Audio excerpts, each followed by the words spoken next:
Right. చంద్రగిరిలోని ఒక దారుణమైన సంఘటన అయితే చోటు చేసుకుంది. మైనర్ బాలిక ప్రేమించడం, పెళ్లి చేసుకోవడం, అలాగే గర్భవతి కూడా అవ్వడం. అయితే ఇప్పుడు తన ప్రియుడు బయటకు వచ్చి అసలు ఏం జరిగింది అన్న విషయాలు కూడా చెప్పడం జరుగుతుంది. అండ్ అమ్మాయిని పేరెంట్స్ చంపారు అని చెప్పి కూడా ఇప్పటికే అటు ఇన్స్టా చాట్ కూడా బయటకు రావడం కూడా జరిగింది. ముఖ్యంగా ఇటువంటి మైనర్ బాలికలు ప్రేమించడం, పెళ్లి చేసుకోవడం అండ్ వాళ్ళ పేరెంట్స్ మీద కూడా ఇప్పుడు అనుమానాలు ఉన్నాయి. తనని దహనం చేసేశారు. మరి ఎందుకు ఇంత ఉన్నపలంగా దహనం చేయాల్సి వచ్చింది, ఎందుకు కాల్ చేశారు, పోస్ట్ మార్టం రిపోర్ట్లో ఏమైనా బయటపడతాయని చెప్పి ఈ విధంగా చేశారా, అసలు మైనర్ ఈ విధంగా పెళ్లి, ప్రేమ వ్యవహారాలు కరెక్టేనా? సో వీటి గురించి మాట్లాడింది వాళ్ళు మనతో పాటు సీనియర్ జర్నలిస్ట్ దుర్గా గారు ఉన్నారు. ఆవిడతో మాట్లాడి మరిన్ని విషయాలు తెలుసుకుందాం. నమస్తే మ్యామ్. నిజంగా ఇలాంటి ఇన్సిడెంట్స్ చూస్తూ ఉంటే కన్న కూతురు కూడా చూడట్లేదు, చంపుకోవడానికైనా ఇష్టపడుతున్నారు. కానీ ఇప్పటికీ కూడా ఈ కులాలు, మతాలు, ముఖ్యంగా ఈ మైనర్లు పెళ్ళి, ప్రేమ, సో దీన్ని మొత్తం కూడా మనం ఏ విధంగా చూడొచ్చు అంటారు? ఎందుకంటే ఈ మధ్యకాలంలో ఇవి బాగా ఎక్కువైపోయాయి. అసలు అంటే అవగాహన రాహిత్యం అండి. మనం ఇంకా చిన్నపిల్లలం, ఓకే ఇష్టపడితే పడ్డారు, మనం కొంచెం చదువుకున్నాక పెళ్లి చేసుకుందాం, లేకపోతే 18 years దాటాక చేసుకుందాం. ఎందుకంటే మానసిక పరిపక్వత ఉండదు, శారీరక పరిపక్వత ఉండదు వాళ్ళకి చెప్పాలంటే. మామూలుగా అయితే అసలు ఇప్పుడు ఏం చెప్తున్నారు డాక్టర్స్ కూడా, 21 ఏళ్ళు వస్తే కానీ అమ్మాయికి పెళ్లి చేయొద్దు. ఎందుకంటే వాళ్ళు 18 ఏళ్ళకి పెళ్లి చేసేసుకుని ఎదిగని శరీరం అది, ప్లస్ తొందరగా వాళ్ళకి ఏమంటారు రోగాల బారిన పడతారు. అంటే గ్రోత్ ఉండదు కదా. సో పుట్టే పిల్లలు కూడా బలంగా పుట్టరు. ఇప్పుడు ప్రతిదీ కూడా మనం సైంటిఫిక్గా తీసుకోవాలి. సరే ఆకర్షణ ఇవన్నీ మామూలే ఉంటాయి ఆ వయసులో, బికాజ్ టీనేజ్ కాబట్టి. కానీ ఇంట్లో వాళ్ళు వద్దన్నారని పారిపోయి పెళ్లి చేసుకుని, నేను ఇంతకుముందు కూడా చెప్పానండి, ఇప్పుడు అమృత విషయంలో కావచ్చు, మరొకళ్ళ విషయంలో కావచ్చు, అమృత ప్రణయ్ది ఆ రోజు కూడా అదే చెప్పాను. నేను ఏమన్నా మీరు చేసుకోండి పెళ్ళి, కానీ ఇద్దరు ఇంజనీరింగ్ చదువుతూ అన్ని బ్యాక్లాగ్స్ పెట్టుకుని ఓ పక్క మీరు ఆర్థికంగా మీరు సెటిల్ అవ్వకుండా మీరు అత్తగారు మామగారి మీద ఆధారపడమో లేకపోతే తల్లి తండ్రి మీద ఆధారపడమో, దట్ ఈస్ నాట్ కరెక్ట్ కదా. ఇమీడియట్గా దే హ్యాడ్ ఏ బేబీ. అంటే మీరు ఇన్ని చూస్తున్నారు, ఇంత సోషల్ మీడియా చూస్తున్నారు, ఇంత అవగాహన ఉంది, ఇన్ని రకాలుగా మీరు ముందుకెళ్తున్నప్పుడు పిల్లల విషయంలో కూడా మీరు ఎందుకు కేర్ తీసుకోవట్లేదు?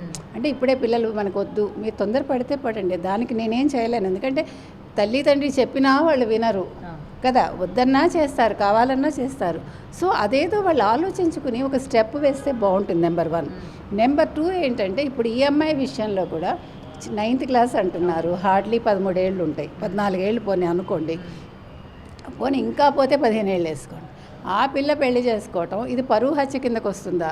ఇప్పుడు అన్ని పరువు హత్యలే ఈ మధ్యన మనం చూస్తే కనుకైతే. సో ఈ అమ్మాయి అప్పుడే ఒక పాప పుట్టడమో బాబో ఎవరో పుట్టారు, ఆ పిల్లనో పిల్లాడినో తల్లిను తాత చంపేశారంటున్నారు. ఇన్స్టాలోనే ఎందులో నా అమ్మాయి పెట్టింది, అతన్ని ఆల్రెడీ పోక్సో కింద అబ్బాయిని అరెస్ట్ చేశారు. ఈ పిల్ల లాయర్స్ తీసుకుని వెళ్ళి వాదించి, కాదు నేను ఇష్టపడి వెళ్ళాను అని చెప్పి అమ్మాయి అతన్ని రిలీజ్ చేసింది, బయటకు తెచ్చుకుంది.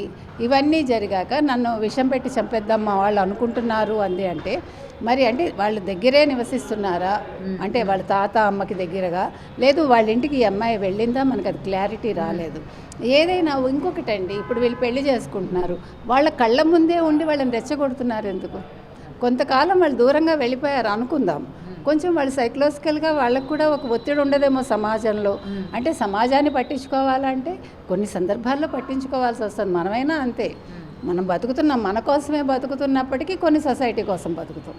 ఎవడైనా సరే ఎన్ని కబుర్లు చెప్పినా they will live like that only. So కాబట్టి ఈ అమ్మాయి విషయంలో వీళ్ళది తప్పు ఉంది, ఆ తల్లిది తాతది తప్పు ఉంది. ఈ అబ్బాయి సైడ్ కూడా వాళ్ళు మరి ఒప్పుకున్నారా ఒప్పుకోలేదా మనకు తెలియదు, ఒప్పుకున్నారని అంటున్నారు. ఏది ఏమైనా ఇవాళ అన్యాయంగా ఒక అమ్మాయి బలైపోయిందండి. అది తల్లి తాత చంపారా, ఈ పిల్లాడే చంపాడా, అది బయటికి రావాలి.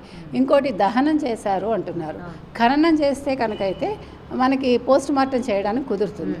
కానీ దహనం చేశారు కాబట్టి మరి అప్పుడు అవకాశం ఉంటుందా లేదా పోస్ట్ మార్టంకి మనకంత అంటే సైంటిఫిక్గా మనకు తెలియదు, అది మనం డాక్టర్స్ని అడగాలి. కాబట్టి ఏది ఏమైనా ఈ పరువు హత్యలకి మళ్ళీ ఇంకో అమ్మాయి బలైందండి. ఇది తప్పు. ఒకవేళ ఆ పిల్ల తప్పు చేస్తే వీళ్ళు కూడా తల్లి తాత కూడా సొసైటీ కంటే కూడా మన పిల్ల తప్పు చేసిందిలే, మనం అంటే వాళ్ళ జోలికి వెళ్లకుండా అయినా ఉండాలి, లేదు పిలిచి మంచిగా అయినా ఉండాలి. ఆ పిల్లకి కొంచెం బుద్ధులు చెప్పి, సరే ఉన్నావులే నువ్వు జాగ్రత్తగా ఉండని చెప్పి వీళ్ళ పాటికి వీళ్ళైనా ఉండాలి.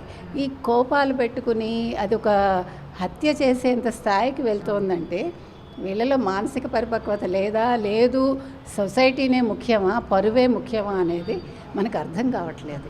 సో ఇది ఇక్కడితో ఆగట్లేదండి. ఈ మధ్యకాలంలో మనం ఎక్కడ చూసినా కూడా ఒకటి అక్రమ సంబంధాలు, లేదు పరువు హత్యలు, ఇంతే తప్ప సక్రమంగా పెళ్లి చేసుకుని ఆనందంగా జీవిస్తున్న జంటలు వెరీ ఫ్యూ చెప్పాలండి. అందుకని మనం ప్రతి ఒక్కరికి చెప్పేది ఒకటే, చేసుకునే ముందు ఆలోచించుకోండి. ఆర్థికంగా సస్టైన్ అయ్యాక మీరు పెళ్ళిళ్ళు చేసుకోండి. అప్పుడు మీరు ఎక్కడైనా జీవించగలరు కదా. మీకంటూ ఒక నిలకడ ఉద్యోగం ఆ అబ్బాయికైనా ఉండాలి, అమ్మాయికైనా ఉండాలి. ఉన్నప్పుడు వాళ్ళు దూరంగా వెళ్ళి కూడా బతకడానికి అవకాశం ఉంటుంది. కాబట్టి ఇవన్నీ ఆలోచించుకుని మీరు పెళ్లి వరకు వెళ్తే మాత్రం మీ ఫ్యూచర్ ఆలోచించుకుని మీరు వెళ్ళండి అనే చెప్తాం మనం. ఎందుకంటే ఈ మధ్యకాలంలో సెటిల్ అయిన పెళ్లి చేసుకోవడానికే భయపడుతున్నాడు. అన్నీ ఉన్న వాళ్ళకే పెళ్ళిళ్ళు అవ్వట్లా. కాబట్టి చిన్న వయసులో తొందరపాటు పడకుండా 1-10 సార్లు ఆలోచించుకుని ఏ నిర్ణయమైనా తీసుకోమని మనం చెప్తాం. Thank you. For more videos like this, subscribe Big TV channel.